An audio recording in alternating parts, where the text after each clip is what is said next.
নমস্কার, আমি রাখি। আমার নতুন আরো একটি ব্লগে আপনাদের সবাইকে স্বাগত জানিয়ে আজকের ব্লগটি শুরু করলাম। কেমন আছেন আপনারা সবাই? আশা করছি ভালো আছেন আর আমরাও ভালো রয়েছি। এখন বাজে সকাল ৯টা। আপনাদেরকে সাথে নিয়েই ব্লগটা শুরু করলাম। ঘর বাড়ির কি অবস্থা হয়ে রয়েছে সেটা তো আপনারা দেখতেই পাচ্ছেন। এগুলো চলুন তাহলে আস্তে, আস্তে করে সবটা গুছিয়ে নিই। আর এই তো একে, একে করে সমস্ত জিনিসপত্র যেগুলো ছড়িয়ে ছিল জায়গা মতন রেখে দিয়েছি। আর এইদিকে ম্যাট্রেসটাও নিচে পেতে আর যেইগুলো বালিশ ছিল তারপরে ব্ল্যাঙ্কেট ছিল সেগুলো সমস্ত ভাঁজ করে রেখে দিলাম। আর এরপরে চলুন তাহলে সকালের খাবার বানাতে যাব।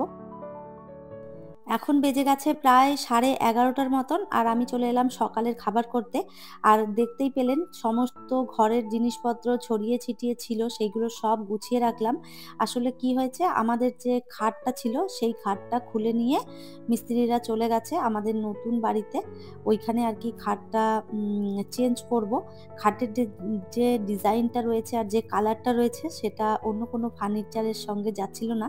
যে কারণে খাটটাকে যেই দাদা আরকি আমাদের সমস্ত কিছু করেছে, উনাকেই দেওয়া হয়েছে। উনি খাটটা সুন্দরভাবে আরো নতুন করে তারপরে আরকি ওখানেই বিছিয়ে দেবে।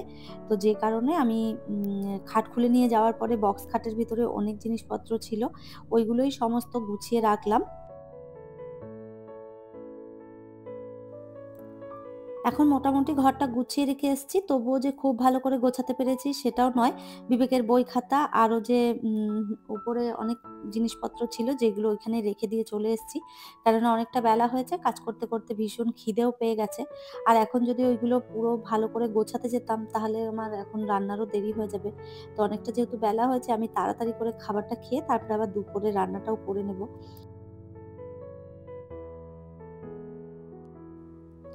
আর এমনিতেও এখন খুব ভালো করে ঘরবাড়ি সেভাবে গুছিয়েও রাখছি না। কেননা কয়েকটা দিনের মধ্যেই সমস্তটা খালি করতে হবে।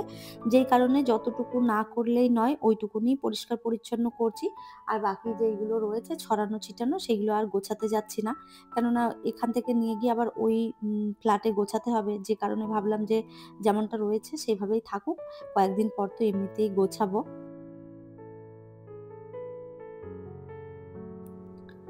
আমার তো ভেবেই ভয় লেগে যাচ্ছে। এত জিনিসপত্র এই ঘর থেকে ওই ঘর নিয়ে গিয়ে গোছাতে তো বুঝতেই পারছেন কি অবস্থা হবে আমার। তো এত জিনিস ঘরের ভেতরে রয়েছে। আর যদি আমি যাদেরকে আরকি খুলতে বলেছি খাট বা বিছানাপত্র যা ফার্নিচার আছে সেগুলো তো নিয়ে গিয়ে উনারা নামিয়ে দেবেন। আর বাকি তো রইলো গোছানোর ব্যাপারটা সেটা তো আর গুছিয়ে দেবে না। উনারা ফিটিং করে দিয়ে চলে যাবেন। বাকি সমস্ত গোছানো যা আছে সেগুলো আমাকেই করতে হবে।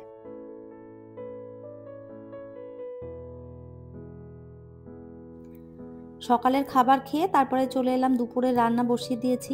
ভাতটা আমি আগেই করে নিয়েছিলাম। কাজকর্ম যখন করছিলাম তখনই ভাতটা বসিয়ে দিয়েছিলাম।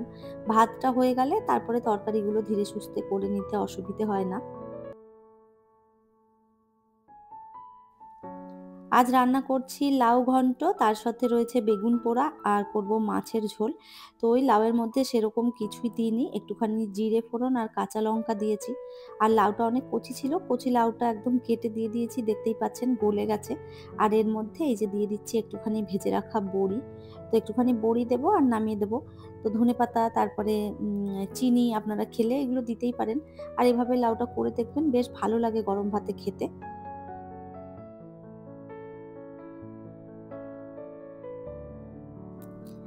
বেগুনটা আগে মেখে নিই, তারপরেই মাছের ঝোলটা বসাবো। কেননা খাবার টাইমে আবার ওই বেগুন মাখতে যাবো তখন একটা বিরক্তি লাগে। তো ওইজন্য ভাবলাম একবারে মেখে রেখে দিই। আর ঠান্ডা হয়ে গেলে একটুখানি মাইক্রো ওভেনটায় আরকি গরম করে নেব। তাহলে আবার দেখা যাবে মনে হবে যেন এক্ষুনি রান্না করে বেরোলাম। তো যাই হোক বেগুনটাও ওইদিকে মাখা হয়ে গেছে। চলুন তাহলে এবার মাছের ঝোলটা বানিয়ে ফেলি। এই মুহূর্তে আপনারা যারা আমার ভিডিওটি দেখছেন প্লিজ একটি লাইক করে দেবেন। আর আমার ভিডিওর কোনো অংশ যদি আপনাদের ভালো লেগে যায় কমেন্ট করে জানাতে ভুলবেন না। এই ধরনের ভিডিও যদি আপনারা আরো দেখতে চান চাইলে কিন্তু আমার চ্যানেলটিকে সাবস্ক্রাইব করেও রাখতে পারেন। কাজটি যারা অলরেডি করে রেখেছেন তাদের অসংখ্য ধন্যবাদ। পরপর আপনাদের সঙ্গে যে ভিডিওগুলো শেয়ার করেছি প্রত্যেকটা ভিডিওতেই মাছের রেসিপি শেয়ার করেছি। তো আপনারা হয়তো ভাবছেন যে আমি ডেইলি মাছের ঝোল খাচ্ছি। এরকমটা নয় কিন্তু। যেহেতু আমি ১ দিন ২ দিন ছাড়া ব্লগ দিচ্ছি আপনাদের, তো যে কারণে না আপনারা হয়তো ভাবছেন যে আমি প্রত্যেক দিনই মাছ খাই।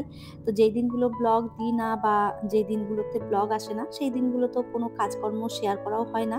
তো এর মাঝখানে হয়তো যেই দিন ব্লগ করি না, সেই দিন হালকা পাতলা কিছু রান্না করেও খেয়েছি। তো যার কারণে এই যে এখন ভিডিওগুলো দিচ্ছি তাতে কয়েকটা দিন পর করে মাছের ঝোলই হয়েছে। তো যাই হোক, অনেক মাছ কিনেও এনেছিলাম আপনাদের সাথে শেয়ার করেছি। কি বলুন তো, মাছের ঝোল করলে আর সেরকম কিছু সবজিপাতি না করলেও অসুবিধে নেই। মাছের ঝোল দিয়েই ভাত খাওয়া হয়ে যায়। তো বিবেক সেভাবে খুব একটা মাছ খেতে ভালোবাসে না। এই কয়েকদিন মাছ খেয়েছে পরপর, ওইজন্য ভীষণ রেগে গেছে, বলছে এত মাছের ঝোল আমি আর খেতে পারলাম না। তো যাই হোক, রান্নাবান্না কমপ্লিট করেছি, রান্নাঘরটা গুছিয়ে নিয়ে আর এরপরে এই যে খেতে বসে পড়লাম। বিবেক আর আমি দুজনেই বসেছি। বিবেককেও স্নান করিয়ে দিয়ে খাবার নিয়ে বসে পড়লাম।